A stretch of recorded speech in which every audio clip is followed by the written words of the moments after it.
નમસ્કાર મિત્રો, education with Jignesh ચેનલમાં તમારું સ્વાગત છે અને હું છું જિગ્નેશ. મિત્રો, ગઈકાલે જ્ઞાન સહાયક પ્રાથમિકનું મેરિટ લિસ્ટ મુકાઈ ગયું હતું, જેની ઉપર આપણે વિડીયો બનાવીને ચર્ચા કરી હતી. અને આજે જે છે ડીવી લિસ્ટ ક્યાં મતલબ કરાવવાનું છે, ડોક્યુમેન્ટ વેરિફિકેશન દરેક જિલ્લામાં સેન્ટર આપેલા છે. તો એના મેસેજ જે છે એ ઉમેદવારોને આવી ગયા છે અને આવતીકાલે 20 તારીખે જે છે એ ડોક્યુમેન્ટ વેરિફિકેશન થવાનું છે. તો એના ઉપર સમગ્ર વિડીયો આખો રહેશે. તો જેટલા પણ પ્રશ્ન છે તમામ સોલ્વ થઈ જશે તમારા. તો વિડીયોને અંત સુધી જોવા વિનંતી છે અને લાઇક અને શેર કરવા પણ વિનંતી છે. સૌથી પહેલાં વાત કરીશું કે ઉમેદવારોને આવેલો મેસેજ. એ મેસેજ તમે અહીંયા જોઈ શકો છો, જે પ્રમાણેનો મેસેજ ઉમેદવારોને આવેલા છે.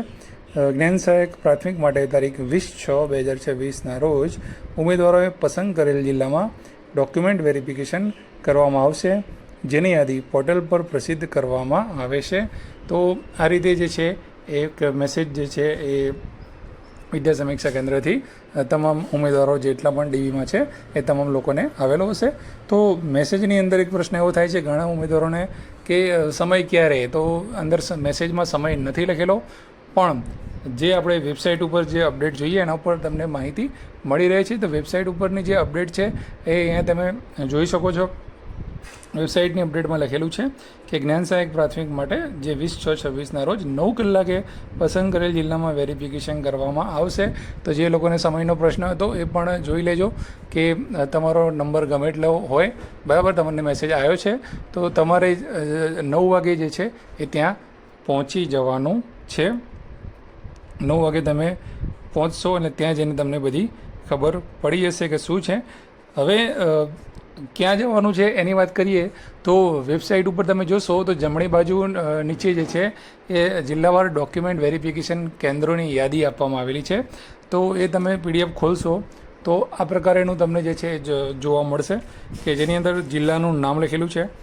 ડીવી સેન્ટર, જે ડોક્યુમેન્ટ વેરિફિકેશનનું જે સેન્ટર જે છે એનું સરનામું લખેલું છે કે કઈ જગ્યાએ જે છે રાખવામાં આવેલું છે. જેટલા જિલ્લા છે એટલા સેન્ટરો રાખવામાં આવેલા છે.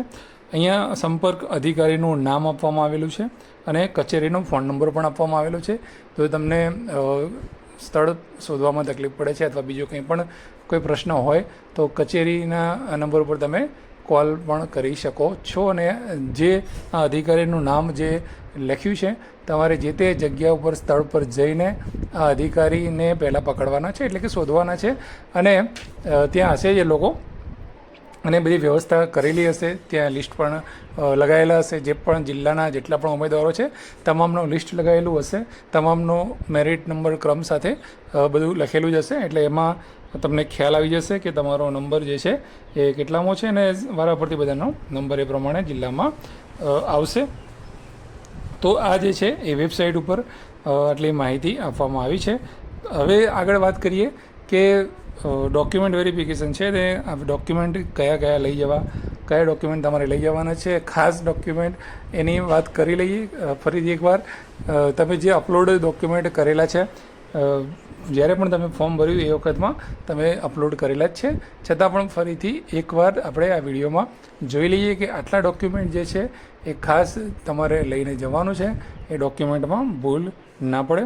તો સૌથી પહેલાં વાત કરીએ તો જ્ઞાન સહાયક ફોર્મની જે છે પ્રિન્ટ જે છે એ તમે પ્રિન્ટ લઈને જ તમે જશો કે જ્યારે તમે ફોર્મ ભર્યું જ્ઞાન સહાયકનું, અને ફોર્મની પ્રિન્ટ જેને તમે નીકાળી હતી એ પ્રિન્ટ તમે ખાસ લઈને જજો. પછી વાત કરીએ એસએસસી પ્રમાણપત્ર અથવા શાળા છોડ્યાનું પ્રમાણપત્ર એ જન્મ તારીખના પુરાવા માટે, એટલે એલસી જે છે તમારું એ એલસી. હવે આ જેટલા પણ પ્રમાણપત્રોની હું વાત અહીંયા કરું છું એ તમામ પ્રમાણપત્રો જે છે એની નકલો જે છે એ તમારે સ્વપ્રમાણિત કરવાની છે. જ્ઞાન સહાયકમાં ડીવી વખતે જે ડોક્યુમેન્ટ જે હોય છે એ ઓરિજિનલ નથી લેતા, એ પ્રમાણિત નકલો જમા કરે છે. અને ત્યાં આ બધા જે છે એ ઓરિજિનલ સાથે લઈ જવાના છે અને સાથે સાથે તમારે પ્રમાણિત નકલ પણ સાથે લઈ જવાની છે. ઓરિજિનલ ખાસ ત્યાં જોશે. તો જ્ઞાન સહાયક ફોર્મની પ્રિન્ટની બાદ જે તમારું શાળા છોડ્યાનું પ્રમાણપત્ર એલસી જે છે એ એલસી પણ લઈ જવાનું છે જન્મ તારીખના પુરાવા માટે. પછી વાત કરીએ તો એચએસસીની માર્કશીટ, ધોરણ 12ની માર્કશીટ જે છે એ તમારે લઈ જવાની છે. હવે અહીંયા આપણે ડીવીની વાત કરીએ, ડોક્યુમેન્ટ વેરિફિકેશન, તો ટેટ 1-2 બંનેની વાત ભેગી જ અહીંયા કરી લઈશું આપણે, એટલે આપણને અલગથી કોઈ એવી વાત નહીં કરીએ કે જે પણ ડોક્યુમેન્ટ અલગથી ટેટ 2 વાળાને કયું રજૂ કરવાનું છે એ પણ અંદર આવી જશે. HSCની માર્કશીટ પછી જે છે ટેટ 1 ટેટ 2ની માર્કશીટ, તો જે લોકો ટેટ 1 વાળા હોય એમને ટેટ 1ની માર્કશીટ લાગુ પડશે, જે લોકો ટેટ 2 વાળા હોય એમને ટેટ 2ની માર્કશીટ લાગુ પડશે. તો ઓરિજિનલ માર્કશીટ અને એની સ્વપ્રમાણિત નકલ લઈને જવાની છે. પછી છે સ્નાતકની માર્કશીટ જો લાગુ પડે તો જેઓ PTC વાળા DLED વાળા કે PTC વાળા જે છે એમને સ્નાતક ના કર્યું હોય અને 1 થી 5 એમને લેવાનું હોય તો એમને સ્નાતકનું જે છે એ લઈને જવાની જરૂર નથી. જો તમે સ્નાતક કરેલું હોય ને ભલે 1 થી 5માં તમારે લેવાનું હોય પણ સ્નાતક કરેલું હોય તો તમે સ્નાતકની માર્કશીટો જે છે એ લઈને જજો. જેટલા પણ સેમેસ્ટર જે છે એ બધી માર્કશીટો જે છે એ સાથે લઈને જવાની છે.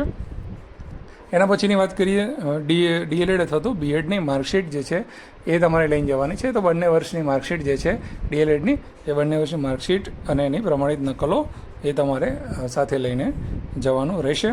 ત્યારબાદ વાત કરીએ અનુસ્નાતક એટલે કે MA MSc MCOM કરેલું હોય, જો લાગુ પડતું હોય કે ટેટ 2ના મિત્રો ઘણા હોય છે એમને અનુસ્નાતક કરેલું હોય છે અને એમને ફોર્મમાં દર્શાવ્યું હોય, જો તમે ફોર્મમાં દર્શાવ્યું છે અનુસ્નાતકની માર્કશીટ તમે નાખેલા છે ગુણ, તો તમારે અનુસ્નાતક જે છે એની માર્કશીટો પણ સાથે લઈને જવાનું છે. એના પછી વાત કરીએ NCT માન્યતા પ્રમાણપત્ર, એ તમારી PTC કે B.Ed કોલેજનું જે NCT માન્યતા પ્રમાણપત્ર જે છે એ ઓરિજિનલ અને એની પ્રમાણિત નકલ લઈને જવાનું છે. આગળની વાત કરીએ સ્નાતકનું ડિગ્રી પ્રમાણપત્ર, જો તમે સ્નાતક દર્શાવ્યું છે ટેટ 1માં તો એનું ડિગ્રી પ્રમાણપત્ર તમારે લઈને જવાનું છે. અને ટેટ 2 વાળા માટે તો સ્નાતક કમ્પલસરી જે છે હોય જ છે, એટલે એ પણ ડિગ્રી સર્ટિફિકેટ એ તમે લઈને જજો. આગળની વાત કરીએ તો SNTT યુનિવર્સિટીવાળા માટેનું જે હોય છે એમની માન્યતાનું જોડાણવાળું જે સર્ટિફિકેટ હોય છે એ ખાસ કરીને બહુ ઓછા ઉમેદવાર હોય છે, એટલે એનો કોઈ ઇસ્યુ છે નહીં. અને આખરીમાં વાત કરીએ સંતોષકારક કામગીરીનું પ્રમાણપત્ર, જો જ્ઞાન સહાયક હોય લાગુ પડતું હોય તો સંતોષકારક કામગીરીનું પ્રમાણપત્ર કોને રજૂ કરો? તમે જ્ઞાન સહાયકમાં નોકરી ઓલરેડી પહેલાંથી કરતા હતા અને તમે એ જ સ્કૂલ જે છે એ તમારે પસંદ કરવી છે, એ જિલ્લામાં એ જ સ્કૂલ તમારે પસંદ કરવી છે, અથવા તો તમે નોકરી કરી છે અને ફરીથી ઉમેદવારી નોંધાઈ છે તો પ્રમાણપત્ર જે છે એ ફરજિયાત થઈ જાય છે. તો જ્ઞાન સહાયકમાં ચાલુ નોકરી કરી હોય તો તમારું ત્યાં રજિસ્ટ્રેશન હશે જ, એટલે તમારે જે છે એ આ સંતોષકારક કામગીરીનું પ્રમાણપત્ર રજૂ કરવું પડશે. અન્ય કોમ્પ્યુટર સર્ટિફિકેટની વાત કરીએ, જે કોમ્પ્યુટરના કોર્સ માટેની વાત કરેલી હતી, જે ફોર્મ ભરતી વખતે પણ ઓપ્શન જે બતાવતો હતો, તો જે મિત્રોએ કરેલું છે એ લોકો સર્ટિફિકેટ હોય તો સાથે લઈ જજો. જે લોકોએ નથી કર્યું, સર્ટિફિકેટ ન હોય એ લોકો પણ જજો, તમને ત્યાં શું છે એ માહિતી એ લોકો આપશે એ કોમ્પ્યુટર સર્ટિફિકેટની બાબતમાં. લગભગ તો તમારા વિષય બધાને આપણે હોય જ છે અગાઉ 10મા 12મા અથવા તો PTC કે DLED કે B.Edમાં પણ, એટલે કોમ્પ્યુટર વિષયનું એ ચલાવતા હોય છે. આ વખતે શું નક્કી કર્યું છે ત્યાં જશો એટલે તમને એ બાબતમાં ખ્યાલ આવી જશે. એમાં જોઈએ તો બીજા કોઈ પણ ડોક્યુમેન્ટ જે છે તમારા હોય એ ફાઇલમાં તમે અલગથી રાખી શકો છો, પણ આટલા ડોક્યુમેન્ટ જે છે એની પ્રમાણિત નકલનો એક બંચ બનાવી દેજો અને ઓરિજિનલ જે છે અલગ રાખજો. બીજું કંઈ એક્સ્ટ્રા માગે તો એની ફાઇલ તમે અલગ રાખી શકો છો. તો આ હતી DVની તમામ માહિતી. હજુ પણ કોઈ પ્રશ્ન રહી જાય તો કોમેન્ટ બોક્સમાં જરૂરથી જણાવી શકો છો. વિડીયો સારો લાગે તો લાઇક, શેર અને કોમેન્ટ કરવાનું ભૂલતા નહીં. જય હિન્દ, જય ભારત. Thank you.